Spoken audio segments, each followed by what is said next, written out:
It was the day after Christmas in 1985, a time when most people were still enjoying the holiday cheer. But for Debbie Wolfe, a young nurse in Fayetteville, North Carolina, something went terribly wrong. She never showed up for work. She didn't call in sick. And when her family went to check on her, what they found would send chills down their spines. Her cozy cabin, which was always neat, was in disarray. Her car was parked strangely. Beer cans of a brand she never drank were scattered outside. And then there was the phone message. A man from her workplace had called, saying she had been out a lot of days.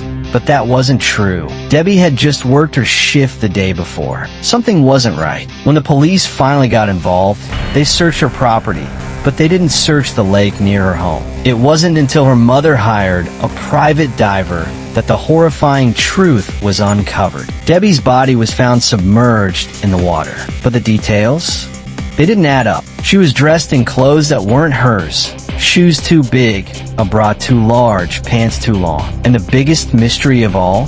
The barrel. The diver swore he saw her body inside a burned barrel at the bottom of the lake. But when police pulled her out, they denied that the barrel ever existed. Was this really just an accident? Or was someone trying to cover up something much more sinister? Stay with me, because this case is one of the strangest and most debated cold cases you'll ever hear. Deborah Ann Wolfe, or Debbie, was a 28-year-old nurse living alone in a quiet cabin just outside Fayetteville, North Carolina. She had a good job, loved her 2 dogs, and was close with her family. By all accounts, Debbie was responsible, kind, and had no known enemies. But on December 27th, 1985, something went terribly wrong. It all started when Debbie failed to show up for work at the Veterans Administration Medical Center. She was scheduled for an early shift at 8 a.m. But when she didn't arrive and didn't call, her coworkers grew concerned. This was completely out of character. Debbie was punctual, dependable, and had never missed a shift without letting someone know. After several unanswered calls to her home, her mother, Jenny Edwards, and her stepfather, John, decided to check on her. They were joined by a family friend, Kevin Gordon. As they pulled into her property, a sense of unease settled over them. The first thing they noticed was Debbie's car. It wasn't parked in its usual spot. Instead, it had been moved, and the driver's seat was pushed far back, as if someone much taller than Debbie had been sitting there. Debbie was only 5 feet 3 inches. Then, they saw her 2 dogs, Morgan and Mason. They were outside, roaming freely. But something was off. The dogs seemed unusually hungry, as if they hadn't been fed in days. Debbie loved her dogs. There was no way she would have neglected them. Then came the beer cans. Several empty cans were scattered around the yard. But here's the strange part. Debbie didn't drink that brand. Jenny knew this for a fact. As they stepped inside the cabin, their concerns turned into full-blown alarm. The house was a mess. Debbie was known to be neat and organized.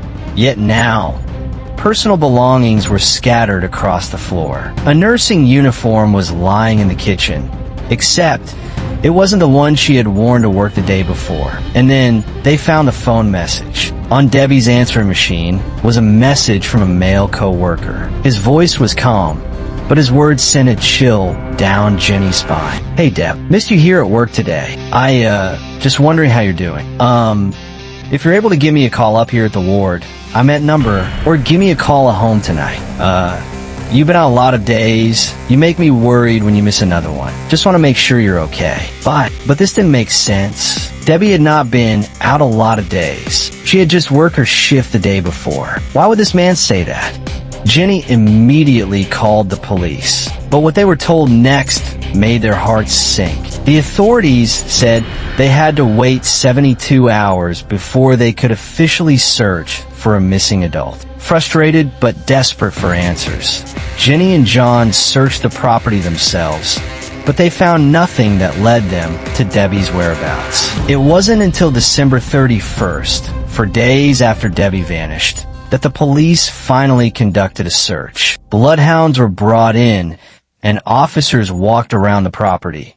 But according to Jenny, they never searched the lake. The one place that seemed like an obvious place to look. Jenny was furious. She wasn't going to wait any longer. The next day, January 1st, she took matters into her own hands. She hired a private diver, Gordon Childress, a family friend with experience in search and rescue. What he found in just 2 minutes would change everything. At the bottom of the lake, Childress saw what looked like drag marks. Something or someone had been pulled into the deeper part of the water. He followed the trail, and about 30 feet from the shore, 5.5 feet deep, he saw something shocking. Debbie's body. But there was something even more disturbing. Debbie's body wasn't just lying at the bottom of the lake. It was inside something, a barrel, a large 55-gallon oil drum. Childress surfaced immediately and told Jenny to call the police. But when officers arrived,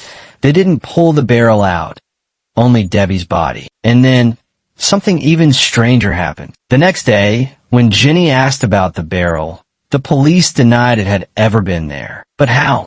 A trained diver saw it with his own eyes. He was certain Debbie had been inside a barrel, and yet the police insisted that no such barrel had ever existed. Then came the autopsy. The medical examiner ruled Debbie's death as an accidental drowning, but Jenny refused to believe it. Here's why. Debbie had almost no water in her lungs. If she had truly drowned, there should have been more. There was no foam around her mouth or nose, something usually seen in drowning victims. And strangest of all, her eyes and mouth were closed, an unusual detail for someone who supposedly drowned naturally. And then, there were her clothes. When Debbie's body was returned to her family, she was wearing clothes that weren't hers. A bra too big, a pair of pants too long, a military field jacket she had never been seen wearing, and a pair of men's size 6 Nike sneakers, way too large for her. The clothes were also shockingly clean. But how? The lake was murky, filled with silt. If Debbie had been underwater for days, her clothes should have been dirty and covered in sediment. But they weren't. That only raised more questions. Was she really in the lake the whole time? Or had she been placed there after she was already dead? And if that was the case, who did it? There were 2 men in Debbie's life who raised suspicions. Both were hospital volunteers. Both had repeatedly asked Debbie out, and both had been rejected. One of them had a history of mental illness and was known for calling Debbie at home, sometimes obsessively. The other is believed to be the same man who left that strange voicemail on her answering machine. Could one of them have been responsible? Jenny Edwards always believed so. She thought Debbie had been abducted, held captive for several days, and then murdered before being placed in the lake to make it look like an accident. But the police refused to investigate further. Debbie's case remains officially closed. Her death is still listed as an accident. And because the case was never reopened, all the police records were eventually purged. No new evidence will ever be uncovered. Jenny Edwards never stopped fighting for answers, but she passed away in 2002 without ever getting justice for her daughter. So what do you think? Was Debbie's death truly an accident? Or was it something far more sinister? Let me know your thoughts in the comments below. And don't forget to like and subscribe for more true crime mysteries. Thanks for watching. Stay safe.